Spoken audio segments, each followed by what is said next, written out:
Morning जी, great morning दोस्तों। नमस्कार, भूपेश आनंद आपके सामने। मैं भूपेश आनंद, मैं CMA। दोस्तों आज I am going to start with a very fresh lecture. मैं लेक्चर नंबर 7A आज अब मैं स्टार्ट कर रहा हूं दोस्तों। We are doing accounting for overheads. हम सब अकाउंटिंग फॉर ओवरहेड्स कर रहे हैं, हम सब F2 के लिए रेडी कर रहे हैं। And we are doing management accounting, knowledge level, ACCA, and our all mission is to have to be in first time success achiever. तो इन सब अच्छी अच्छी बातों के साथ आज हम अपना रजिस्टर ओपन करेंगे एंड कैप्लन को भी सामने रखेंगे, और कैलकुलेटर भी अगर आप रख लेते हैं तो मोर देन इनफ, मजा आ जाएगा दोस्त। तो ग्रेट मॉर्निंग, लेक्चर नंबर 7 है, chapter number 5, accounting for overheads. अभी तक मैंने 6 लेक्चर्स डिलीवर कर दिए अलॉन्ग विद A पार्ट्स। बेटे 7 lectures, because this is 7A। ये लेक्चर 7A है, इसका मतलब आप 7th लेक्चर भी देख चुके हैं, क्योंकि 7A का मतलब है आफ्टर 7।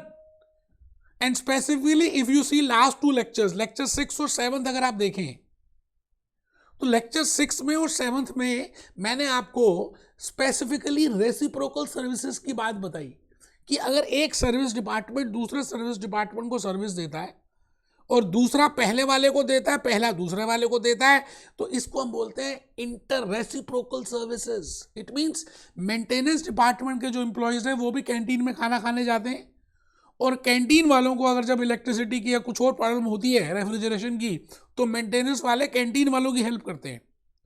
बेटे अभी तक जो भी मैंने अज्यूम किया था, दैट आई हैव अज्यूम कि प्रोडक्शन डिपार्टमेंट के सर्विसेज दे रहे हैं सर्विस डिपार्टमेंट, तो डायरेक्ट मेथड। फिर मैंने लिया था स्टेप डाउन कि एक ही सर्विस दूसरे सर्विस को दे रहा है, जबकि इंटर सर्विस नहीं है। बट अगर आप रियलिटी में देखें तो हम सब साथ साथ हैं यार। एक कंपनी है, एक ऑर्गेनाइजेशन है, अपोलो टायर्स। अब ऐसा कैसे हो सकता है कि कैंटीन वाले कह रहे हैं जी हम आपके सर्विसेज नहीं लेंगे या नहीं लेते, आप ले लो। तो बेटे it is not a organisation, we always work as a whole. तो मैं भूपेश आनंद आज आपके सामने बड़ी प्यारी सी बातें कहने वाला हूं कि हम लेक्चर 6 और 7 में, बेटे मैं भी दिखाऊंगा वैसे लेक्चर 6 और 7। स्पेसिफिकली मैंने बात की थी रीअपोर्शनमेंट की, मैंने बात की थी सेकेंडरी डिस्ट्रीब्यूशन की, मैंने बात की थी that how we will divide the service cost centre cost to production departments और service department cost to production cost centres. मैंने इस बात को बताया था, and there are 3 methods for that. मैंने ऑलरेडी 2 मेथड्स को बता भी दिए। Direct method I have already discussed, very easy method. But direct के कुछ अपने कंडीशंस हैं कि अगर एक सर्विस दूसरे सर्विस को या पहला सर्विस दूसरे को, कोई सर्विस डिपार्टमेंट आपस में रिलेशनशिप नहीं रखते, तो आप डायरेक्ट मेथड लगा सकते हैं। एक सर्विस दूसरे को दे रहा है लेकिन दूसरा वाला पहले को नहीं दे रहा, तो आप स्टेप डाउन लगा सकते हैं। बट एक सर्विस दूसरे को दे रहा है और दूसरा पहले को दे रहा है, तो बेटे उस केस में हमें रेसिप्रोकल सर्विसेज लगानी चाहिए, एंड दिस इज रेसिप्रोकल और रिपीटेड डिस्ट्रीब्यूशन मेथड। और इस रेसिप्रोकल में 3 मेथड्स हैं, equation method, repeated distribution method and trial and error method. आराम से, कोई मुश्किल है नहीं, आप एक बार पहले नोट कर लें। आपने नोट किया हुआ है लास्ट लेक्चर 6 और 7 में, अभी दिखाता हूँ आपको, बट स्टिल आज हम लेक्चर 7 ही कर रहे हैं। I will be doing illustration and trace yourself from Kaplan. आपको बताना चाहूँगा कि ऑलरेडी हमने सारी चीज़ें कर ली हैं, फिर भी मैं आपके लिए ऑफिशियली एक बार कैप्लॉन से भी, क्योंकि आपको लगे ऐसा ना लगे कि मैं BBB कैप्लॉन से नहीं, तो बेटे उसके पॉइंट ऑफ व्यू से भी मैं चाहता हूँ कि आप लिखें रेसिप्रोकल और रिपीटेड डिस्ट्रीब्यूशन मेथड में हम 3 मेथड डिस्कस करेंगे। पहला रिपीटेड डिस्ट्रीब्यूशन मेथड करेंगे, second is equation method, we will prepare equations and on the basis of equations we will prepare that, and the third is trial and error method. आराम से, अब ये trial and error method actually में आपके course यहाँ पे नहीं है F2 में, but it is given in F5 performance management में।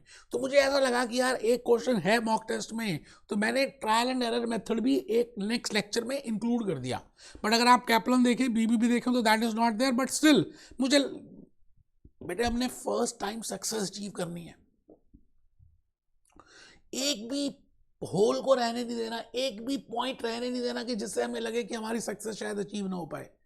तो बेटे F5 की भी कुछ ऐसी बातें जो परफॉर्मेंस मैनेजमेंट मैंने बताया था आपको, तो एक आध बात मैंने यहाँ पे भी कवर किया है। Step number trial and error method lecture 8 में कवर किया है। तो आइए जी हम सब इलस्ट्रेशन नंबर 4 में पहले चलेंगे, और उससे पहले मैं वीडियो दिखाना चाहूँगा आपको लेक्चर नंबर 6 का, कि लेक्चर 6 में I have discussed all these concepts, मैंने सारी बातें बता दी हैं। मैं चाहता हूँ कि आप सभी एक बार उसको देखें। सर्विसेज दे रहा है, we assume that total amount is X. बेटा एरर मेथड मैंने लास्ट लेक्चर में आपको आप देख रहे हैं, ये लेक्चर 6 है बेटा। This is lecture number 6 in which I have told you that if there is a interdepartmental services, then we will be following simultaneous repeated distribution. Simultaneous equation method बताया था कि भाई हम क्या करते हैं, हम सर्विस डिपार्टमेंट, जो एक सर्विस डिपार्टमेंट दूसरे सर्विस डिपार्टमेंट को रेसिप्रोकल सर्विसेज दे रहा है, we assume that total amount is x। बेटा इक्वेशन में तो कुछ भी अज्यूम करना पड़ता है कि आप as a management accountant, department 1 upon department 1 320, it means I have बच्चों को कॉस्ट को डाला ये मैंने रिपीटेड डिस्ट्रीब्यूशन मेथड किया, जो मैंने आपको केस स्टडी बताई, आपने ऑलरेडी उस केस स्टडी को लिखा और उसके लिए और हमने क्वेश्चन किया। मैं बट आज अभी कैप्लन से ये सेम लॉजिक बताऊंगा ना, उसको रिपीटेडली हम डिस्ट्रीब्यूट करेंगे, किसमें 5:4 रिपीटेडली डिस्ट्रीब्यूट करेंगे, जब तक वो खत्म नहीं हो जाएगा, जब तक एक सिंगल डिजिट में वैल्यू नहीं बन जाएगी, हम रिपीटेडली डिस्ट्रीब्यूट करते रहेंगे रेशो में। तो मैंने फिर डिवाइड किया, ये बड़ा lecture you have not bifurcated, you have not, अच्छा ये पहले अभी 7 दिखाया, ये सेक्शन 6 है, लेक्चर 6 सेकेंडरी डिस्ट्रीब्यूशन। इस लेक्चर में ये दिस इज लेक्चर 6। अच्छा जो अभी दिखाया ना, पहले गलती से वो लेक्चर 7 दिखा दिया, ठीक है कोई बात नहीं, आपको एक आइडिया तो लगेगा, दोनों लेक्चर आप कर चुके हैं। दिस इज लेक्चर नंबर 7 है। आप देखिए जी, मैं आपको सेकेंडरी डिस्ट्रीब्यूशन की कुछ और फीचर्स को बताने वाला हूं। पाव भाजी में मैं आपको हरी चटनी भी दे रहा हूं, और लाल चटनी भी दे रहा हूं, और नींबू भी दे रहा हूं, और प्याज भी दे रहा हूं, और मूली भी दे रहा हूं, और third method that is named as reverse, that is named as reciprocal services में चेक करिए, जो आज हम ऑलरेडी लेक्चर 6 और 7 में डिस्कस कर चुके हैं। आज मैं उसको कैप्लन से भी कवर करके आपको बताने वाला हूं, so that you can get an idea. आप ये सब ऑलरेडी लिख चुके हैं। 2,34,000 थी ना, मैंने अलग से केस स्टडी ली थी आपको समझाने के लिए कि भाई आपको लॉजिकली सारी बातें समझ आए। केस स्टडी मैंने बीबीबी कैप्लन मिक्स करके ली थी, रिपेयर एंड, ये देखिए ये साइमल्टेनियस इक्वेशन है, हम दो इक्वेशंस बनाते हैं, let X with this and let Y with this, मतलब कैंटीन डिपार्टमेंट के खर्चे एक्स मान लेते हैं या मेंटेनेंस के वाई मान लेते हैं, कुछ भी, और उसके बाद एक्स और वाई को सॉल्व करते हैं। वी हैव ऑलरेडी डिस्कस्ड, मैंने ये सारी बातें आपको ऑलरेडी बताई हैं। तो इसलिए आज मैं पहले आपके सामने पता है किस में आ रहा हूं, मैं आ रहा हूं बेटे, मैं आ रहा हूं आपकी कैप्लॉन में। आप सब कैप्लॉन में आ जाइए, सबके सब कैप्लॉन में आ जाएं, और मैं इलस्ट्रेशन नंबर 4 में आ भी गया।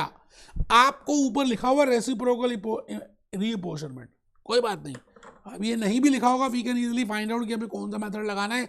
आप पहले कैप्लन ओपन कर लीजिए, कैलकुलेटर अपने सामने रख लीजिए, इरादे बुलंद कर लीजिए, और मैं कहता हूं जी सबसे फर्स्ट पॉइंट लिखा हुआ है, the total overheads allocated and apportioned. It means already step number 1 they have already discussed, they have done।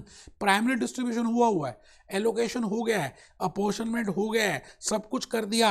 Step number 1 कर लिया, स्टेप नंबर 2 आपने करना है। स्टेप नंबर 2 है क्या, रीअपॉर्शनमेंट, जिसको हम बोलते हैं secondary distribution, and it can be done by 3 methods. 1 is direct method, second is step down method, third is reciprocal method. सबके अपने अपने फीचर्स हैं। Within reciprocal there are 3 methods, repeated distribution method, simultaneous equation method, and F5 का trial and error method. ठीक है जी, ये already production department 1 है, this is production department 2, this is service department 1, and this is service department 2। I think in the last lecture also 5th A में भी हमने यही वाली इन्फॉर्मेशन ली थी, और उसके अकॉर्डिंगली उन्होंने करके दिखाया। The maintenance cost are to be reapportioned, देखो क्या लिखा हुआ, reapportioned. Maintenance is a service department, it means जो सर्विस डिपार्टमेंट की कॉस्ट है उसको हम रीअपोर्शन कर रहे हैं on the basis of time spend by servicing department. It means maintenance वाले ने असेंबली में 50% टाइम लगाया, फिनिशिंग में 40% टाइम लगाया, और कैंटीन में भी टाइम लगाया इस बार। मतलब it means maintenance department is giving services to canteen department also. ठीक है sir, the canteen cost overheads are to be reapportioned. क्योंकि हमने प्राइमरी कर दिया तो reapportion on the basis of number of employees of other 3 cost centres. It means canteen वाले ने maintenance वाले को भी खाना खिलाया, कैंटीन ने असेंबली को, कैंटीन ने फिनिशिंग को, कैंटीन ने मेंटेनेंस को। तो it means it is a case of inter departmental services, reciprocal method, reciprocal services, हम साथ साथ हैं। अच्छा, जब भी रेसिप्रोकल सर्विसेज होगा या तो मैं रिपीटेड डिस्ट्रीब्यूशन लगाऊंगा या साइमल्टेनियस इक्वेशन लगाऊंगा या ट्रायल एंड एरर मेथड लगाऊंगा। बट मैं अभी इसी क्वेश्चन को जो इन्होंने इलस्ट्रेशन नंबर 4 को firstly they did with repeated distribution और उसके बाद उन्होंने साइमल्टेनियस इक्वेशन प्रिपेयर किया है, तो मैं भी ऐसे ही करूंगा। आप सभी कमर सीधी करके बैठेंगे और मैंने इसके ऊपर कुछ स्लाइड्स, कुछ पीपीटीज, कुछ हैंड रिटन स्लाइड्स बनाई हैं। बेटे वैसे इसका सोल्यूशन है, बट स्टिल आप फिर भी तो देख रहे हैं, अटेंड कर रहे हैं, इसका मतलब कुछ ना कुछ ऐसी बात तो है जो मैं ज़्यादा बताता हूँ, तो आपने वो हैंड रिटन स्लाइड से लिखनी है। मैंने बड़ी इंपॉर्टेंटली ये सारी बातें बताई हैं। यहाँ पे लिखा है जी कंप्लीट ओवरहेड एनालिसिस शीट, ठीक है जी, and reapportion the service department to production department. It means वो कहते हैं जी सेकेंडरी डिस्ट्रीब्यूशन आप कंप्लीट कर दें, कोई बात नहीं, हम करके दिखाएंगे, हम करके दिखाएंगे। बेटे आ जाओ, आओ जी आओ, ऊपर लिखो friends in case of reciprocal services, एक बार फिर लिख देंगे। कहते हैं जब लिखते हैं तो ज्यादा लॉजिकली बातें समझ आती हैं। Friends in case of reciprocal services as in illustration number 4 we have already read that one service department X, that is here that department is named as canteen department. Let the canteen department be X and let the maintenance department be Y. If service department canteen is giving services to maintenance and maintenance department is reciprocally giving services to canteen, so इसका मतलब मैंने एक movie आई थी, हम साथ साथ हैं, हम सब साथ साथ हैं, हम आपको मदद करते हैं, आप हमें मदद करो, तभी तो हम सक्सेस अचीव करेंगे। दोनों सर्विस डिपार्टमेंट ये बात कह रहे हैं, ठीक है सर, बहुत बढ़िया। तो इस केस में मैंने सेकंड पॉइंट भी लिखा। अब कुछ बच्चे लिख नहीं रहे, बेटा ये बातें बड़ी इंपॉर्टेंट है, कैप्लॉन के सोल्यूशन में नहीं है, बीबीपी के सोल्यूशन में नहीं है। आप लिखेंगे तो ऑटोमेटिकली आपको 1-2 महीने जब आप दोबारा रिपीट करते हैं, बेटे FI में भी ये नोट्स काम आने वाले हैं। Friends, as per step number 1, primary distribution, allocation and apportionment information has already been calculated. उन्होंने ऑलरेडी सब कुछ दे दिया, तो मैंने कहा जी से thank you to the examiner. आपको थैंक यू बोलना चाहिए कि उसने मेहनत का काम पहले भी कर दिया, कुछ मेहनत का काम कर दिया, एलोकेशन कर दी, अपॉर्चनमेंट कर दिया, प्राइमरी डिस्ट्रीब्यूशन कर दी। अब आपको क्या करना है, आपको थोड़ा सा रेसिप्रोकल का माइंड यूज करके आपको सर्विसेज की कॉस्ट को रीअपोर्शन करना है। पर थोड़ा सा ध्यान रखना, बिकॉज एक ने दूसरे को और दूसरे ने पहले को दी है, तो मैं पहले रिपीटेड डिस्ट्रीब्यूशन मेथड लगाऊंगा, तो मैंने इसलिए एरो बनाए। कैंटीन ने मेंटेनेंस को दी, मेंटेनेंस ने कैंटीन को दी, ठीक है सर, बहुत बढ़िया। अब मेंटेनेंस ने कितनी दी, 50-40-10। कैंटीन ने थाली दी, तो डिपेंड करता है नंबर ऑफ एम्प्लॉयज़ पे। 18 एम्प्लॉय असेंबली में, फिनिशिंग में 30 एम्प्लॉय हैं, 12 एम्प्लॉय मेंटेनेंस में। इसका मतलब canteen expense will be divided in the ratio of 18:30:12 and maintenance cost will be divided in the ratio of 50%, 40%, 10%। And if I am following repeated distribution, अभी मैं आपको बताऊंगा रिपीटेड में हम बार बार, जैसा नेम कह रहा है, बार बार देखो, 1000 बार देखो, रिपीट करते जा रहे हैं, रिपीट करते जा रहे हैं। मतलब हम पहले कैंटीन की कॉस्ट असेंबली में, फिनिशिंग में, मेंटेनेंस में डालेंगे, और फिर हम मेंटेनेंस की कॉस्ट असेंबली में, फिनिशिंग में और कैंटीन में डालेंगे। फिर थोड़ी सी कॉस्ट आ जाएगी उसमें, फिर उसकी कॉस्ट, फिर कैंटीन की कॉस्ट असेंबली में, फिनिशिंग में, मेंटेनेंस में डालेंगे, और फिर मेंटेनेंस की कुछ आ जाएगी तो मेंटेनेंस की कॉस्ट असेंबली में, फिनिशिंग में, कैंटीन में डालेंगे। और ये करते रहेंगे, करते रह जाओगे, और लास्ट में जब तक सिंगल डिजिट नहीं आता, लगे रहो मुन्ना भाई। आइए हम उसी बात को देखें सॉल्यूशन में कि कहां तक लगना पड़ेगा, कहां तक लगना पड़ेगा। आइए जी, आइए दोस्त, मैं भूपेश आनंद आज आपके सामने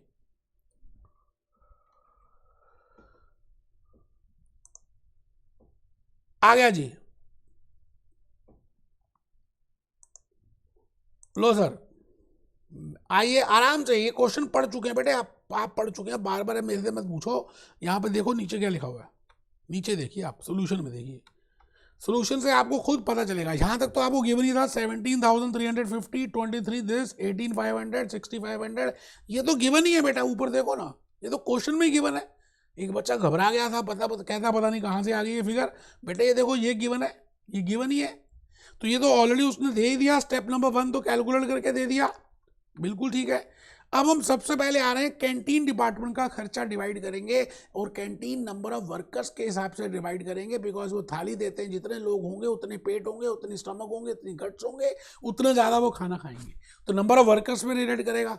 अच्छा, अब सवाल आता है कि कैंटीन के टोटल एक्सपेंसेस देखो तो 6600 है, देख लेते हैं ऊपर, क्या ये 6600 गिवन है, ये रहा।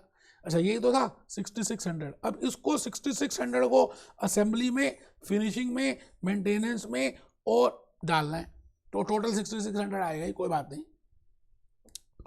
तो इसको रेशो में किस में करना है ये सवाल आता है। बेटे नंबर ऑफ एम्प्लॉयज हैं 18:30:12, करके देखिए 6600 को 18:30:12, 18:30:12 जरा करिए, 18:30:12 टोटल आ गया जी 60। ये देखिए जी 18/60, 30/60, 12/60, ये आपके सामने मैंने कैंटीन के एक्सपेंसेस डिवाइड कर दिए। मैं टाइम दे रहा हूँ, आप कैलकुलेटर करिए, मैंने ऑलरेडी किया है कैलकुलेटर से, है ना, तो आप एक बार करके देखिए। अच्छा जैसे ही मैंने कैंटीन का डाला तो कैंटीन के बाद मैंने आ गया मेंटेनेंस में, और मेंटेनेंस आ गया जी 19,920, टोटल कर दिया 9,960 और 7,968। अब रुकना, अब मेंटेनेंस ने असेंबली को, फिनिशिंग को और कैंटीन को सर्विसेज दी हैं, तो मेंटेनेंस का जो खर्चा होगा वो भी डिस्ट्रीब्यूट करेंगे। अच्छा उसकी रेशो हमें पता ही है 50, 40 एंड 10, चेक करते हैं, इसका 50, इसका 50, इसका 50, इसका 40, इसका 10। अब चेक करिए कैंटीन में दोबारा से खर्चा आ गया क्योंकि मेंटेनेंस ने उसको दी है, it is a case of reciprocal services. अब दोबारा से 1992 को हम 18:30:12 की रेशो में डिवाइड कर देंगे, बिकॉज कैंटीन का जो खर्चा है that is will be divide apportion on the basis of number of employees. अच्छा जैसे ये किया तो फिर मेंटेनेंस का कुछ आ गया 398। अब 398 आ गया, तो 398 को फिर मैं बाइफरकेट करूंगा 50, 40 एंड 10। अच्छा 39.8 का 10% आता है 3.9 और 39.8, तो उसको 40 ले लेते हैं लास्ट में, फिर 40 को डिस्ट्रीब्यूट करेंगे 50। इट मीन्स आप बात लॉजिकली समझ रहे हैं, करना है इसको, आपके एग्जामिनेशन में आएगा, F5 के लिए बड़ा बेसिक है ये। तो आई थिंक रिपीटेड डिस्ट्रीब्यूशन आपको समझ आ गया, लेकिन आप में से कुछ बच्चे ये सोच रहे हैं कि यार इतना लंबा मेथड लगेगा तो कितना टाइम लग जाएगा एग्जामिनेशन में। तो बेटे उसके लिए हम एक नया टेक्निक और बताते हैं जिसका नाम है साइमल्टेनियस इक्वेशन मेथड। अगर मैं इसी क्वेश्चन को, इलस्ट्रेशन नंबर 4 की इंफॉर्मेशन को यूज करूं and I prepare, I calculate, I apportion on the basis of simultaneous equation method, मतलब मैं 2 इक्वेशंस बना दूं, कैंटीन डिपार्टमेंट को एक खर्चा मान लूं और असेंबली को एक खर्चा मान लूं और उसके बेसिस में काम करना शुरू कर दूं, जैसे मैंने लास्ट लेक्चर नंबर 7 में कराया था। आप इजीली कर सकते हैं, ठीक है। तो मैं क्या कर रहा हूं, मैं भूपेश आनंद आज आपके सामने उसी को लेकर आ रहा हूं और आपको यह बताऊंगा कि how with help of simultaneous equation method, how with help of simultaneous equation method. अब आप में से कुछ बच्चे नहीं लिखेंगे, अब देखिए मैं क्या कहूँ, बार बार तो कह नहीं सकता, है ना, नहीं लिखना मत लिखो, दोबारा देना पेपर बैग कह सकता हूँ, कमर सीधी करके नहीं बैठ रहे, बार बार मोबाइल देख रहे हो, करो भैया जो करना है। Friends, in case of reciprocal services, because in this illustration number 4 it is a case of reciprocal services, it is better to use equation method। अगर चॉइस हो तो आप इक्वेशन मेथड को जल्दी फॉलो करके आप अपना आंसर निकाल सकते हैं, क्योंकि इक्वेशन मेथड में हम 2 इक्वेशंस प्रिपेयर करते हैं, as it is more accurate and less time consuming. So let the equation be y is equal to a plus b x. मान लेते हैं इक्वेशन है y is equal to a plus b x, ठीक है जी। This is left hand side, that is right hand side. मैं canteen department को मान लेता हूँ x कहता हूँ और मेंटेनेंस को y कहता हूँ। अब सवाल में आता है कि why we are naming it as x and y। अब देखिए आप कुछ भी नाम दे सकते हैं, बट आप बचपन से जब से आप मैथमेटिक्स करते आए, इक्वेशन में आपने 2 वेरिएबल्स को 101% देखे, x और y देखा, a और b नहीं देखा, क्योंकि x को जनरली कहते हैं अननोन है, y भी कहते हैं अननोन है, एंड यहाँ पर x अननोन है, तो x और अननोन जल्दी रिलेट होता है और आपको भी जल्दी समझ आता है, इसलिए आज मैं आपके सामने यही बात कह रहा हूं। आप x और y मान लें, कुछ भी मान सकते हैं यार, मैथमेटिक्स में क्या दिक्कत है। तो मैंने लिखा let the maintenance cost be represented bye x. आप मेंटेनेंस को वाई मान लो भैया, ए मान लो, बी मान लो, मत मानो, कुछ मत मानो, कुछ मत करो, मुझे क्या लेना। Let the canteen department cost be represented by Y. अब x इज इक्वल टू, मतलब x को आप मानिए मेंटेनेंस डिपार्टमेंट का खर्चा है, उसकी अपना खर्चा प्लस जो उसने सर्विसेज ली, किससे, कैंटीन से। अच्छा, सर्विसेज उसने ली किस रेट में, उसने सर्विसेज किस रेट में ली, 30:18:32:12, वो रेशो थी ना 60 की, उस तो वहां पर आ रहा है 20% ऑफ वाई। चेक करिए। अच्छा, इसमें तो है 20% ऑफ वाई, ये कैसे आ गया जी 20% ऑफ वाई, आप बताइए। मेंटेनेंस ने जो सर्विसेज दी 12, 18, ये आ गया जी 20, 60 करके देखिए जी 20% कैसे आया, मुझे बताइए आप सभी, और नीचे बताइए 10% ऑफ एक्स कैसे आया, जल्दी से।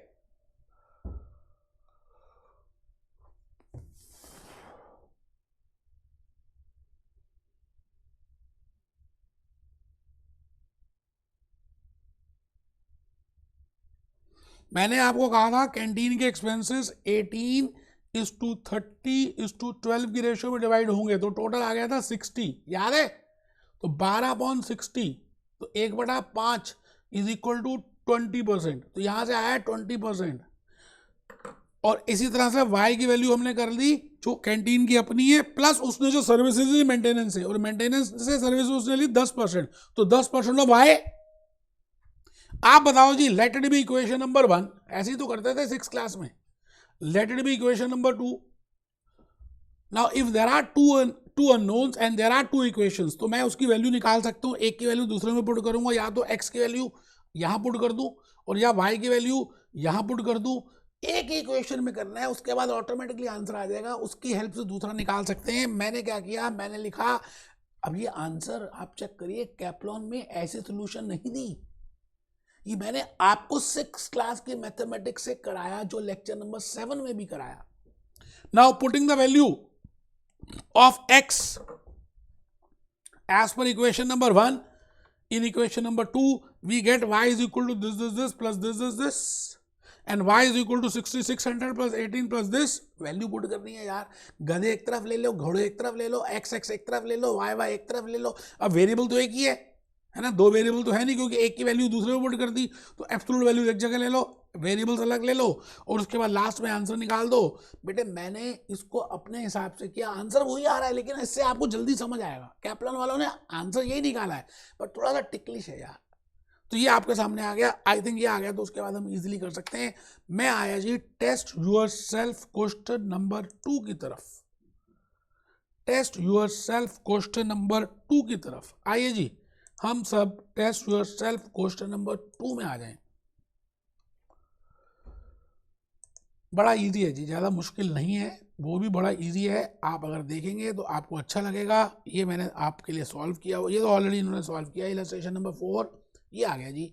अ कंपनी हैज़ 3 प्रोडक्शन डिपार्टमेंट, वो कहता है 3 प्रोडक्शन डिपार्टमेंट हैं, ठीक है sir, alpha, beta and gamma. Alpha, beta, gamma, very good, alpha, beta and gamma, and 2 service departments, maintenance and payroll. The following table shows the cost has been allocated and have been allocated and relative usage of such service cost centers by other cost centers. Production, service, production, service, ये देखिए जी 3 production departments हैं, alpha, beta, gamma and maintenance and payroll.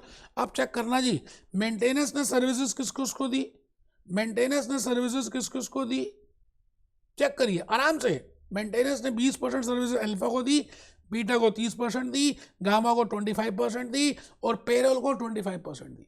Very right. And beta and payroll has given services, and payroll has given services to, you know, payroll has given services to 25% to alpha, 25% to beta, 30% to gamma, and 20% to maintenance. Please have a look on this. It means it is a case of interdepartmental reciprocal services. And whenever there are reciprocal services, either I can use repeated distribution, which we have just discussed, or we can use simultaneous equation method, which we have discussed in this lecture also, as well as in last 2 lectures. And देखते question क्या कह रहा है, कैसे कह रहा है वो हमारे को. Calculate the overhead analysis sheet and reapportion the service center cost to the production cost centers using. अब क्वेश्चन खुद ही कह रहा है जी रेसिप्रोकल मेथड यूज करो. It means it is a case of repeated distribution. Repeated distribution को reciprocal भी कहते हैं. ठीक है, बार बार देखो, 1000 बार देखो. पहले क्या होगा, इसकी कॉस्ट यहाँ जाएगी, यहाँ जाएगी, यहाँ जाएगी, यहाँ जाएगी.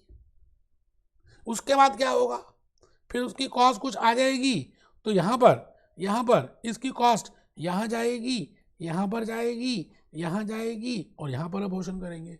अच्छा, फिर धीरे धीरे फिर क्या होगा, फिर m की कॉस्ट आ जाएगी तो m की कॉस्ट यहाँ पर 3 प्रोडक्शन डिपार्टमेंट्स में जाएगी और एक सर्विस में चली जाएगी. और धीरे धीरे करते जाएंगे. जब वो सिंगल डिजिट आएगा तो आपका आंसर आ जाएगा. फिर इसकी कॉस्ट यहाँ पर आ गई तो इसकी कॉस्ट फिर अब यहाँ पर आ गई तो इसकी कॉस्ट फिर डिस्ट्रीब्यूट करेंगे. बेटे मैं समझता हूँ अब आपको ज़्यादा लॉजिकली मेरे से समझ आ गया है जो मैं कहना चाह रहा हूँ. फिर इसकी कॉस्ट आ गई तो फिर मैंने रंग चेंज कर दिया. रंग दे बसंती चोला, ये लो जी, लो. बेटे अब क्या बताऊँ मैं आपको, अब तो आपको समझ आ रहा है. अब लेक्चर 8 में मैं करूँगा ट्रायल एंड एरर मेथड. मैं फिर रिपीट करता हूँ, उसका इस कैप्लॉन में बीबीपी में व्याख्यान नहीं है. छोड़ना चाहें छोड़ सकते हैं, लेकिन मेरी आत्मा नहीं मानती कि मैं ना कराऊं, बिकॉज एक मॉक टेस्ट में गिवन है, F5 में तो है ही, तो वो भी कराऊंगा. और फिर लेक्चर 9 ऑनवर्ड्स में एब्जॉर्प्शन ऑफ ओवरहेड्स वगैरह में आऊँगा. Be happy, B jolly, B cheerful.